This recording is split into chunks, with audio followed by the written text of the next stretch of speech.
भुई भुई ठाव दे या कादंबरीचा पुढचा भाग आपण पाहत होतो. या आधीच्या भागामध्ये आपण पाहिलं की रामभाऊला 14 वर्षाची शिक्षा झाली. त्याच्या मुलाचा प्रतिपाळ नानांनी त्याच्या पत्नीने सुलावहिनींनी केला आणि लेखक शेवटी या भागामधलं वर्णन असं करतो की आता तिथलचा काळ बदललेला आहे, तिथलची संस्कृती बदलली. जुनी कृषी संस्कृती जाऊन आता तिथं बांधकाम संस्कृती नवीन उदयाला आली. आणि अशा ह्या परिस्थितीत बदलणारं बनवडी गाव, सैदापूर किंवा कराड या आजूबाजूच्या परिसरामध्ये संबंध बदलणारी गावं लेखकानं प्रकर्षानं उभी केलेली आहेत. त्याच्या पुढचा भाग आपणाला बघायचा आहे.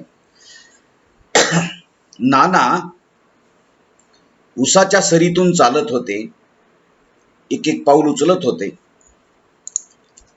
युद्ध कैदी चालावा शरण जाताना तसं नाना चालू लागले. रहिवाशी वसाहतीच्या गेंड्यांचे पाय एकदा तुमच्या भुईपर्यंत पोचले की तो गेंडा असा नाही तसा तुमच्या भूमीला गिळून टाकतो. मग घशात पोहोचलेल्यांचा धडका घेऊनही काहीच फायदा होत नाही. नानांच्या पुढे हाच प्रश्न होता की आता हे रोखणार कसं, आपल्या जमिनी वाचवणार आपण कसं. आणि हा प्रश्न त्यांच्या पुढे अनेक वर्षापासून होता आणि तो प्रश्न तेथे खरोखरच सगळ्याच शेतकरी वर्गांना आता तो पडू लागला. 2 वर्षापूर्वी जेव्हा त्यांच्या पूर्वेकडची जमीन विकली गेली तेव्हा ती घेणारा बिल्डर आहे हे त्यांना माहीत नव्हतं. त्यांना वाटलं कोणीतरी शेतकरी असावा, कारण घेणाऱ्याचा चेहरा हुबेहूब शेतकऱ्यासारखाच दिसला होता त्यांना. तेव्हा त्यांना खूप बरं वाटलं. असा एक काळ होता की आपली जमीन म्हणा, आपली जित्राब म्हणा, गाय म्हैस बैल हे विकताना निदान तो ती जनावरं, ती जित्राब गाय असेल तर ती खात्या गव्हाणीला गेली पाहिजे, खात्या दावणीला गेली पाहिजे. तो खात्या गव्हाणीचा किंवा तो आपली ही जी गाय आहे ती पोसू शकणारा असा शेतकरी असा वाटला पाहिजे. आणि तसा तो दिसतो, पण खाटीक निघतो, कापून खातो. तसं ही नानांची जमीन जेव्हा त्यांनी विकली पूर्वेकडची, तेव्हा ती घेणारा बिल्डर आहे त्यांना माहीत नव्हतं, कारण त्याचा चेहरा हुबेहूब शेतकऱ्यासारखा होता. तेव्हा त्यांना खूप बरं वाटलं नानांना. अगोदरचा मालक लक्ष्मण जाधव आळशी होता. त्यांच्या जवळची दुसऱ्या एखाद्या शेतकऱ्याची विकलेली ती जमीन असेल लक्ष्मण जाधवाची, तो आळशी होता. तो शेती नीटनेटकी कसत नव्हता, उत्पन्न फारसं काढत नव्हता. नानांना वाटलं आता शेजारचा शेतकरी नेटाने शेती कसेल, भरपेट उत्पन्न काढेल, त्याच्याशी ईर्ष्या करून आपणही जमिनीतून भरपेट उत्पन्न काढू, निकोप स्पर्धा वाढेल असं नानांना वाटू लागलं. आनंद झाला होता त्यांना. ही शेजारची जमीन लक्ष्मण जाधवाची तो काही चांगली करत नव्हता, आता विकत घेणारा शेतकऱ्यासारखाच दिसतोय, तो चांगली कसेल आणि त्याच्या आपण स्पर्धा त्याच्याशी करून आपणही त्याच्यासारखी जमीन त्याच्यापेक्षा थोडीशी काकणभर पिकूत असं नानांना वाटलं. पण लवकरच ती शेत जमीन जेव्हा बिगर शेती बनली आणि तिच्यावर जेसीबी पोकलँड सारखी अवजड अर्थ मोहर्स घरघरू लागले, तेव्हापासून नानांच्या छातीतील घरघर सुद्धा वाढले. पूर्वेकडच्या त्या 1.25 एकराच्या तुकड्यात पाया खणला गेला, बीम उभे राहू लागले, भिंती रचल्या जाऊ लागल्या आणि 300 फ्लॅटची टाउनशिप तयार झाली. तळमजला अधिक 4 मजले असं म्हणण्यापेक्षा G+4 ग्राउंड फ्लोअर प्लस बाकीचे असं म्हणलं की लोकांना कसं भारदस्त वाटायचं. अगदी काल परवापर्यंत त्या जमिनीत ऊस डोलत असायचा. योग्य निगा राखली असती तर एकरी 100-125 टन उतार पडला असता. आता इथून पुढे त्या जमिनीवर कधीही पीक पाण्याची नोंद होणार नव्हती. तिथे इमारत उभी राहिली आणि तिला लागूनच असलेल्या नानांच्या जमिनीची अवदशा सुरू झाली. उभी पिकं इमारतीच्या सावलीने मलूल होऊ लागली. 5-5, 4-4, 6-6 मजली इमारती झाल्या तिच्या सावलीने. इकून इकून इमारतीमध्ये थोडंसं 10-20 गुंठे जमीन ती सावलीनंच सगळी झाकून गेली आणि पिकं पिवळी पडू लागली. जमिनीच्या मशागतीचा अडथळा होऊ लागला. नांगरट करता येईना का सरी ओढता येईना. एवढ्याशा पट्टीमध्ये ट्रॅक्टर वळवता येईना, कारण 2-3 फुटाची लांब लचक पट्टी पडीक ठेवावी लागली. ते लोक राहायला आल्यानंतर तर विचित्रच अनुभवू लागले. फ्लॅट झाले, लोक येऊन राहू लागले. कुठून कुठून लोक राहायला आलेले. ना त्यांचा देश एक ना वेश एक. 300 फ्लॅटच्या मागील बाजूची 300 दारं, 300 बाल्कनी, 300 खिडक्या त्यांच्या शिवारात उघडत होत्या. एवढी घरं झाली. एकावर एक मजली वगैरे फ्लॅट्स असतील. त्या दार, खिडक्या व बाल्कनीतून नाना पदार्थ त्यांच्या पिकात पडू लागले. कचरा कुंडीत न टाकण्यासारखे व टाकण्यासारखेही अनेक टाकाऊ पदार्थ पडत असायचे. कचरा कुंडीपर्यंत जाण्याचा कंटाळा सर्रास केला जात असायचा. मग त्या खिडक्यातून बाल्कनीतून ती बाहेर पडायची. काय काय कागद पडायची, औषध गोळ्यांचे पॉकेट, भाज्यांचे देठ, शिळे अन्न, शेंगांची टरफलं, फळांच्या साली, आंब्याच्या कोया, 1 ना 2 हजार प्रकारच्या टाकाऊ वस्तू दररोज घरात तयार होत असतात. कोणाकोणास रोखणार, कसे लक्ष ठेवणार. दिवसभर पाळतीवर राहिलं तर रात्रीचं काय करणार, सूचना देऊन पाहिलं. त्या सदनिकाधारकांना भेटून सांगितलं, बिल्डरला भेटून कैफियत मांडली. परिणाम शून्य.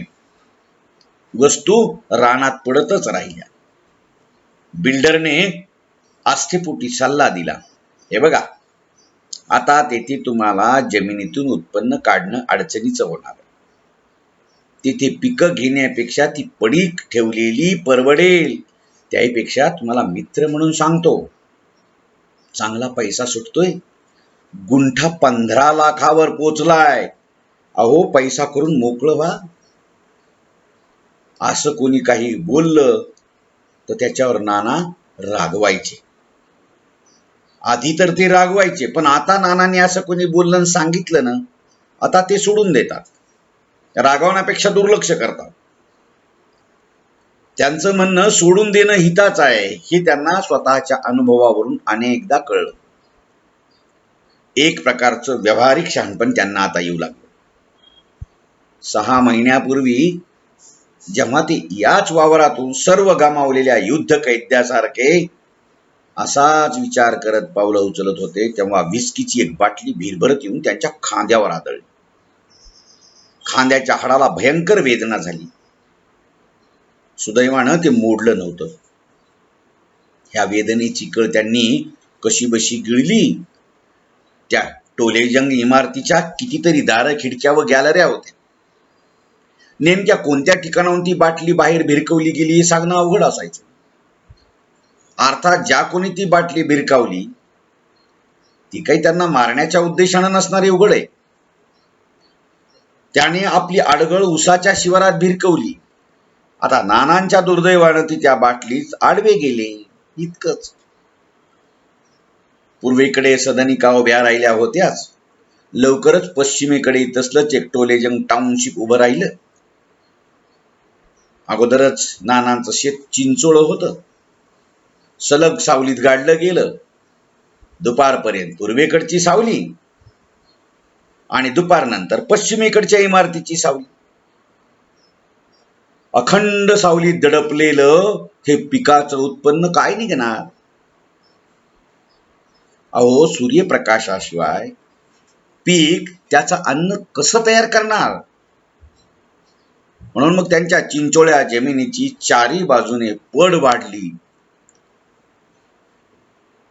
ट्रॅक्टर वळवता येत नसल्यामुळे निम्मे शेत पडीकच ठेवावं लागत होतं आणि जे काही लागवडीखाली आणलं जात होतं त्याचे उत्पन्न शून्य. गुडघाभर वाढलेला ऊस पिवळा पडला होता, कावीळ झाल्यासारखा, कारण त्याला सूर्यप्रकाश हवा होता ना. आणि आडवी येणारी सावली सावली धरून ही आडवी येणारी सगळी घरं बाजूला कशी काय ठेवता येतील? आणि एवढं बळ आपल्यात आहे थोडंच. म्हणून नानांना वावरातून फिरणं देखील आता मुश्किल झालं, कारण घर सगळीकडून घाण टाकली जात होती. दोन बाजूंनी टोले जंग इमारती आणि उरलेल्या दोन बाजूंनी रस्ते अशा कोंडीत सापडलेल्या शेतकऱ्यांनी कशी शेती करावी तुम्हीच सांगा. काहीही झालं तरी उरलेली जमीन विकणार नाही. नानांच्या या निश्चयाची आता काय करायचं? शेती तर पिकत नाही, विकायची नाही ठरवून ठेवलेले, काय करणार? कोंडीत नाना सापडले. मग उसात त्यांना मटणातील खरकट्या नळ्या पायाला लागायच्या, अंड्यांची टरफलं दिसू लागली, शिळ्या भाकरी चपात्यांचे तुकडे वावरातून सगळीकडे पसरले. पाऊल उचलतानाही ते अवघडून जात असायचे, कारण त्यांना असं वाटायचं की टाकून दिलेल्या अन्नावर चुकून पाय पडला तर. आणि त्यांना हेही वाटायचं, लोक एवढ्या अन्नाची नासाडी करत असतील, मला तर कल्पनाच नव्हती हो. 2 दिवसापूर्वीच अण्णांनी उसाला पाणी दिलेलं होतं, पण तरी काही त्याच्यामध्ये फरक पडला नाही, तो पिवळाच होत राहील. पूर्वीसारखाच तो रोगट दिसू लागला, पिवळसर. मुळात पाण्याअभावी तो पिवळा पडला नव्हता, तर उन्हाअभावी तो पिवळा पडला होता, हे लक्षात आलं. ते चालत होते पुढं पुढं नाना शेतातून, अशी पाठीमागं 2 हात धरून. कधी उजवा हात डाव्या हातात धरायचे, तर कधी डावा हात उजव्या हातात धरायचे, घट्ट पकडून जायचे. जणू ते रोखू पाहत होते त्यांचा एक हात दुसऱ्या हातापासून विलग करणाऱ्या अदृश्य शक्तीला. बघा, जमीन सोडणार नाही पण सुटल्या चालली, सोडणार नाही पण सुटल्या चालली, हे हात असा या अर्थाने तो बोलतो. त्यांच्या पायाला उसातून मागा हात बांधून फिरताना काहीतरी गुळगुळीत लागलं. त्यांनी खाली पाहिलं तर एक अशी वस्तू होती की ती वापरून फेकून दिली. त्यांचा पाय त्यावर पडताच त्यातलं चिकट पांढरा पदार्थ त्यांच्या पायाच्या अंगठ्याला चिकटला आणि त्यांना किळस आली. तोंडातली थुंकी त्यांनी शक्य तेवढ्या दूरवर भिरकावली. पायाचा अंगठा त्यांनी चिखलात पुसला, घासला. ती चिकट घाण निघून जावी म्हणून अंगठ्यांची कातडी हुळहुळ करू लागली त्यांच्या. बघा, कोणी टाकला असावं हे? त्यांनी दोन्ही बाजूस वर पाहिलं. पूर्वेकडील 300 फ्लॅट्स अधिक पश्चिमेकडील 5 सदनिकातील शेकडो फ्लॅट्स, 3 बंगले, बहुतेक दार खिडक्या बंद होते. जे उघडे होते तेथे कुठेही पुरुष दिसत नव्हते. एका गॅलरीत कातडी पांढरी पडलेली एक बाई केस विंचरत होती. नुकतीच वामकुक्षी संपून उठली असावी असे किंचित सुजलेल्या तिच्या चेहऱ्यावरून दिसत होते. विंचरताना निघालेली केस सावकाशपणे ती उसात सोडत होती. नानांनी खाली पाहत स्वतःलाच विचारलं, रोज रात्री निचरा झेलणारे कितीतरी अशा टाकाऊ वस्तू आपल्या उसात पडत असतील, कसं रोखणारे? बघा की प्रत्येक वस्तूचं बारकाईनं त्यांनी टाकाऊ वस्तू किंवा उष्टावर टाकलेली या सगळ्यांचं हुबेहूब वर्णन केलं, वास्तवाचं वर्णन केलंय. जिथे कुठं घर असतं, घराच्या पाठीमागची पडीत जमीन असते किंवा नुसतं रिकामं प्लॉट असतो, तिथं टाकलेला कचरा जो असतो पण त्याच्यात काय नसतं, हे नानांनी पर्यायाने लेखकाने सांगण्याचा प्रयत्न केला. नाना म्हणतात, हे कसं रोखणार आता आपण? ज्या जमिनी बांधकामांनी घेरले आहेत व ज्यात काहीच उत्पन्न काढता येत नाही, त्यांचं काय करायचं? नानांच्या पुढे हा जो प्रश्न गेली कित्येक वर्ष होता, तो खरोखरच तेथे होता का? आता तो इतक्या प्रकर्षाने निर्माण झाला. लेखक म्हणतो, तुम्हाला ही म्हण माहीतच असेल की समुद्राच्या लाटेला उशी समजून जे झोपतात त्यांची झोप हराम होते. अत्यंत सुंदर वाक्य. जी माणसं काही अपेक्षेनं निवांत झोपतात ते केव्हाच गिळंकृत होतात. नाना प्रचंड अडचणीत या ठिकाणी सापडलेले आपल्याला दिसत आहेत. पहा, हे नानांच्या त्या अडचणीचं लेखकानं केलेलं इथलचं हे त्या शेतीच्या संदर्भातलं हे वर्णन आहे. त्यांचा केलेला पण कसा तुटतो याचं हे वर्णन आहे. त्याच्या पुढचा जो भाग सुरू होतो इथे तो असा आहे की मसूर रस्त्यावर बनवडी फट्याला आता गजबजलेला एक चौक तयार झाला आहे.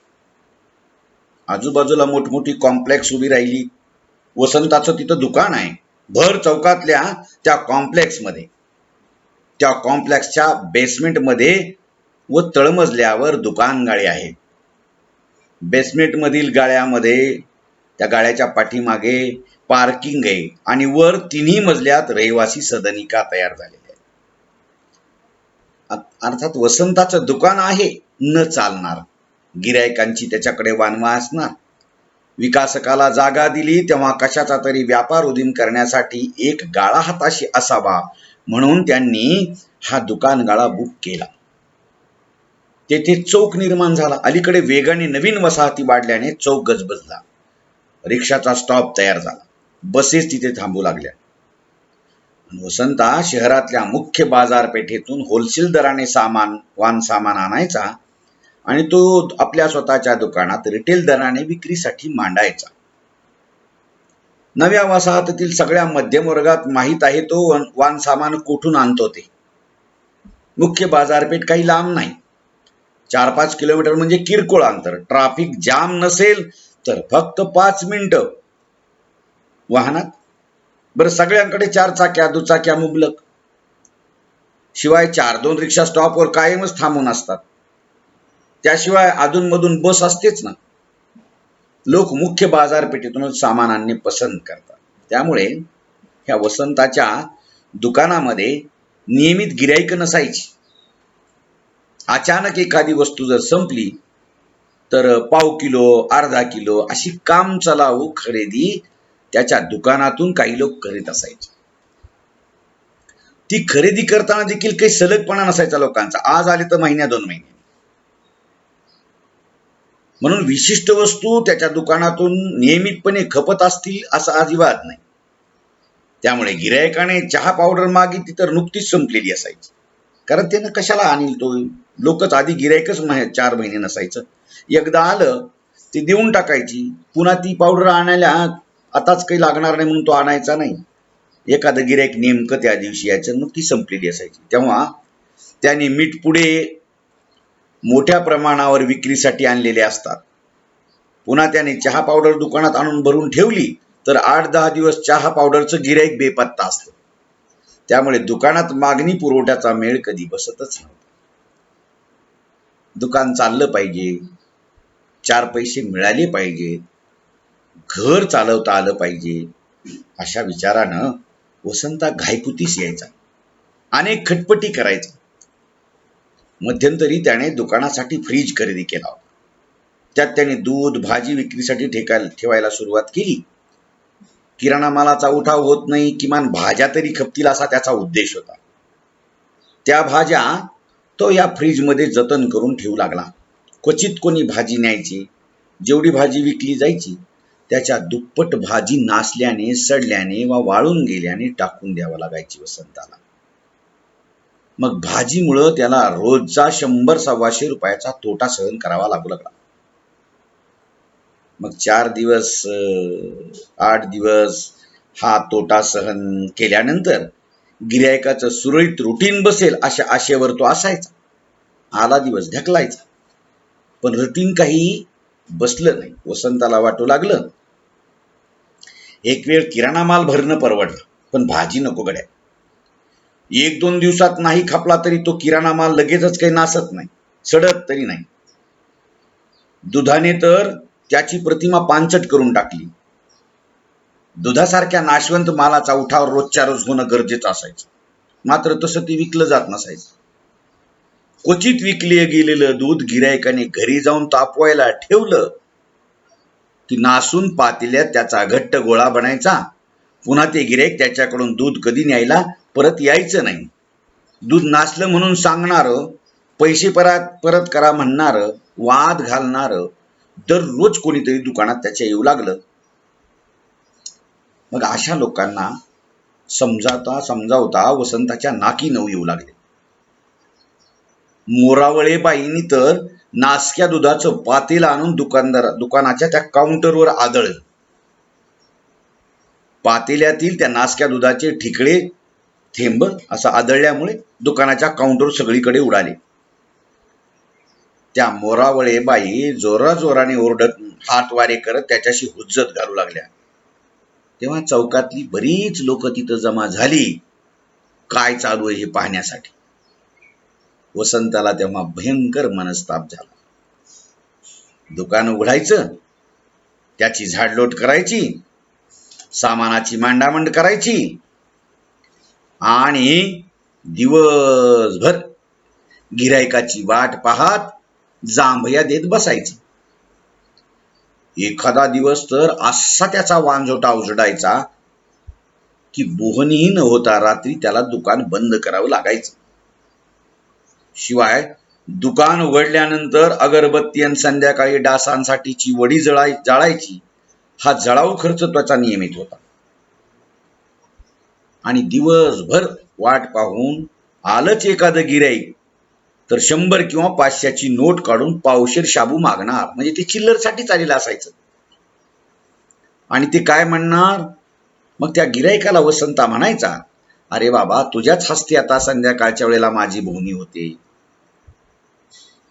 असं त्याला सांगायचं तरी कसं त्या गिरायकाला. त्याला कधी सांगावं लागायचं, कधी त्याला वाटायचं हे सांगायचं तरी कसं, आणि त्याला सुट्टे पैसे परत करायचे तरी कुठून कसे. एखाद्या साईटवर वॉचमन म्हणून तो बसला असता आणि दिवसाकाठी 2 वेळा पाणी जरी मारला असताना तर त्याला महिन्याकाठी 3-4 हजाराला मरण नसतो. पण वसंताची भूक मोठी. बघा, इथलच्या सगळ्या ज्यांच्या जमिनी चाललेल्या आहेत आणि जिथे इमारती उभा राहत आहेत तिथंच लोक पाणी मारण्यासाठी वॉचमनकीच्या सुद्धा अपेक्षा ठेवू लागलेली आता. हे हे हे हे गमक आहे या कादंबरीचं. लेखकाला जे तिथलचे मालक होते कधी काळचे तेच त्या ठिकाणी त्या धनधान्यांच्या कामावर रोजंदारीनं पाणी मारण्यासाठी जाऊ लागतायत. कधी कधी असं वाटायचं त्यालाही आपण पाणी मारायला गेलो असतो तर महिन्याकाठी 3-4 हजार मिळाले असते. त्याला अशी आलतू फालतू नोकरी चाकरीच्या कमाईत काय होणार, जखून खायचं आणि कुतून हगायचं एक म्हण आहे. त्याच्या स्वभावात बसत नव्हतं. आतापर्यंत तो अभावग्रस्त जगला होताच, निदान येथून पुढे तरी भरगच्च जगता यावं असं त्याला वाटायचं. त्याला कमाई कशी घसघशीत हवी होती. त्याला नेहमी असं वाटायचं त्या वसंताला. वसंता बुद्धिमान आहे बरं का, समजदार आहे. मी तुम्हाला आधीच सांगितलं की आज सगळ्या ह्या 6 भावंडांच्या मध्ये 3 भावांची 2-2 काही मुलं मुली मिळून या 6 भावंडांच्या मध्ये वसंता सगळ्यात समजदार होता. आणि त्याला नेहमी वाटायचं चाकरी करण्यापेक्षा स्वतःचं काहीतरी करावं ज्याच्यामध्ये भरपूर कमाई मिळेल, मालामाल होता येईल. आणि त्याच विचारानं त्यानं दुकानदारीचा धंदा खोलला होता. पण झालं उलट. भांडवल गुंतून गिरायकाची वाट पाहत हात चोळत बसावं लागत होतं. फायद्याचं राहू द्यात, पण नाशवंत माल खराब होऊन, डाळीमध्ये जाळ्या जळमट होऊन, शेंगदाणे खराब होऊन, अशा नाना भानगडी होऊन मुदलातच घट होत होती. फायदा तर दूर. पुढे भाजीपाल्याचा आणि दुधाचं टाळक्यात शिरल्यापासून तर तोटा गुणाकार पद्धतीने वाढला. शेवटी त्याने दूध आणि भाजीपाल्याचा फ्रीज दुकानातून उचलला आणि घरी नेऊन टाकला. छोट्या मोठ्या दुकानदारांना ह्या आता येत असलेल्या मॉल पद्धतीनं ऑनलाईन खरेदीनं कसं मोडकळीस यायला लागतं ही सुद्धा आता नवीन आहे. आणि मग शेवटी ते त्याचं दुकान नसतं तरी फारसं काही कुणाचं आडलं नसतं. बाकी त्याच्या दुकानामुळे पोस्टमनची मात्र सोय झाली बघा. कारण वसंताची तिथं अनेक वसंतासारख्या लोकांची जमीन इथं गेलेली होती. कुठं कोणत्या बिल्डरनं कोणतं घर बांधले, कोण कुठं राहायला आला हे सगळं वसंताला माहीत असायचं. बहुतेकांची नावं त्याला माहीत असायची, पत्ते माहीत असायचे, सर्वे नंबर, प्लॉटची नंबरची साधारण क्रमवारी ही सगळी माहीत असायची. पोस्टमननं किंवा कुरिअरवाल्यानं इस्माचं नाव आणि पत्ता सांगितला की त्यांचा बंगला किंवा फ्लॅट कुठल्या गल्लीत असेल याचा जवळजवळ अचूक अंदाज वसंता द्यायचा. अर्थात काही ठिकाणी नव्याने भाडेकरी येतात, निघून जातात. पत्रव्यवहारही फारच थोडा होत असल्यानं या वाढत्या वसाहतीमध्ये अचूक पत्ता शोधणं सांगणं तरीच अवघड असायचं. म्हणून त्या पोस्टमन आणि त्या कुरिअरवाल्याची वसंताच्या दुकानामुळे सोय झाली नाही. दुसरी एक सोय झाली बरं का त्याच्या दुकानामुळे. गॅसच्या सिलेंडरची गाडी आली की सिलेंडरवाल्यांना ग्राहकाचा पत्ता शोधणं सोपं जातं. लोकही सिलेंडरसाठी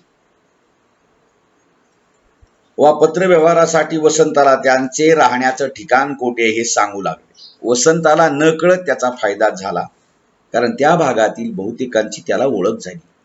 ते कोठे राहतात किंवा काय करतात याची जुजबी त्याला माहिती मिळाली. वसंताला नाना व्याप करून नाना वस्तू विक्रीस ठेवण्याचे प्रयोग करूनही दुकान काही चालत नाही हे सगळं पाहिलं आणि वसंत हताश होऊ लागला.